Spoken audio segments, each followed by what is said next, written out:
Hi, welcome to me పంతులమ్మ. రీసెంట్గా viral అయిన ఒక వీడియో చూస్తే స్టూడెంట్స్కి టీచర్ మీద గౌరవం కలిగేలాగా చేయాల్సిన బాధ్యత తల్లిదండ్రుల మీద ఉంది అనిపించింది. ఒకప్పుడు టీచర్స్ని గౌరవించే విధానం, ఇప్పుడు పిల్లలు టీచర్స్ని గౌరవించే విధానంలో చాలా చేంజెస్ వచ్చాయి. తప్పు పిల్లలదే అని చెప్పలేం. పిల్లలకి టీచర్ మీద గౌరవం కలిగేలాగా చేయాల్సిన బాధ్యత పేరెంట్స్ మీద ఎంతైనా ఉంది. టీచర్స్ మీద పిల్లలకు సదాభిప్రాయం, గౌరవం కలగాలంటే పేరెంట్స్ ఏం చేయాలి అనే విషయాన్ని డిస్కస్ చేద్దాం. స్టూడెంట్కి టీచర్ మీద నమ్మకం అన్నిటికంటే ముఖ్యమనేది నా అభిప్రాయం. మీరేమంటారు? ఒక డాక్టర్ దగ్గరికి వచ్చే పేషెంట్కి ఆ డాక్టర్ ఇచ్చే ట్రీట్మెంట్ మీద నమ్మకం ఉంటేనే ఆ డిసీజ్ త్వరగా క్యూర్ అవుతుంది. కారణం, ఆ డాక్టర్ ఇచ్చే ట్రీట్మెంట్ని ఆ పేషెంట్ నమ్మినప్పుడు డాక్టర్ ఇచ్చే సజెషన్స్ అన్నీ కరెక్ట్గా ఫాలో అవుతారు. సేమ్ యాజ్ ఈజ్ ఒక స్టూడెంట్ కూడా వాళ్ళ టీచర్ మీద నమ్మకం, గౌరవం కలిగినప్పుడే ఆ టీచర్ చెప్పింది ఆ స్టూడెంట్కి వేదం అవుతుంది. ఆ టీచర్ని లైక్ చేయడం మొదలు పెడతారు. మరి టీచర్ మీద నమ్మకం కలిగేలాగా చేయాల్సింది ఎవరు? పిల్లల జీవితంలో తల్లిదండ్రుల తర్వాత చాలా ముఖ్యమైన వ్యక్తులు టీచర్స్.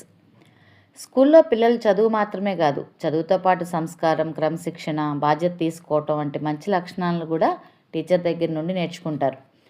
అందుకే పిల్లల్లో టీచర్స్ మీద గౌరవం పెరగటానికి పేరెంట్స్ బాధ్యత తీసుకోవాలి. కొన్నిసార్లు పిల్లలు చిన్న విషయాల కోసం టీచర్స్ గురించి కంప్లైంట్ చేస్తారు. పేరెంట్స్ వెంటనే టీచర్స్ని తప్పుపట్టకుండా పిల్లలకు టీచర్స్ అలా ఎందుకు చెప్పారో అర్థమయ్యేలా చెప్పాలి.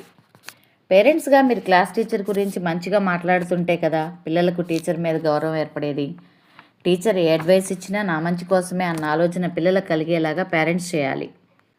పిల్లలకు టీచర్ చెప్పింది వినాలి, గౌరవించాలి అనే విలువలు చిన్నప్పటి నుండే నేర్పాలి. ఇంకొక విషయం, ఎలాంటి సమస్య ఉన్నా పిల్లల ముందు టీచర్స్ని విమర్శించకుండా నేరుగా స్కూల్కి వెళ్ళి టీచర్తో మాట్లాడి పరిష్కారం కనుక్కోవాలి.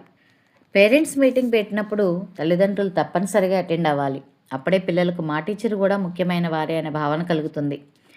టీచర్, పేరెంట్, స్టూడెంట్ ఈ ముగ్గురు కలిసి పనిచేస్తేనే పిల్లల భవిష్యత్తు బాగుంటుంది. టీచర్ని గౌరవించడం అంటే జ్ఞానాన్ని గౌరవించడం. ఈ విలువలను పిల్లలకు నేర్పటం తల్లిదండ్రుల బాధ్యత. అప్పుడే పిల్లలు మంచి విద్యను నేర్చుకోవడంతో పాటు మంచి మనుషులుగా ఎదుగుతారు. చివరిగా ఒక విషయం, చిన్నపిల్లలు ఎక్కువ శాతం చూసి నేర్చుకుంటారనే విషయం అందరికీ తెలిసిందే. మరి మీరు మీ బాధ్యతగా మీ పిల్లల టీచర్స్కి గౌరవం ఇవ్వటం చూస్తేనే కదా వాళ్ళు వాళ్ళ టీచర్స్ని గౌరవించడం నేర్చుకునేది. అందుకే పాఠశాలలు, తల్లిదండ్రులు, సమాజం అందరూ కలిసి పిల్లల్లో గురువుల పట్ల గౌరవం పెంచేలాగా ప్రయత్నించాలి. పిల్లలకు ఈ విలువను నేర్పితేనే మంచి సంస్కారం ఉన్న భవిష్యత్ తరాన్ని మనం తయారు చేయగలుగుతాం. ఈ వీడియో మీకు నచ్చినట్లయితే లైక్ చేయండి. మీ అభిప్రాయాన్ని కామెంట్లో చెప్పండి. ఇంకా ఇలాంటి విషయాల కోసం మా ఛానల్ని సబ్స్క్రైబ్ చేసుకోండి. Thank you.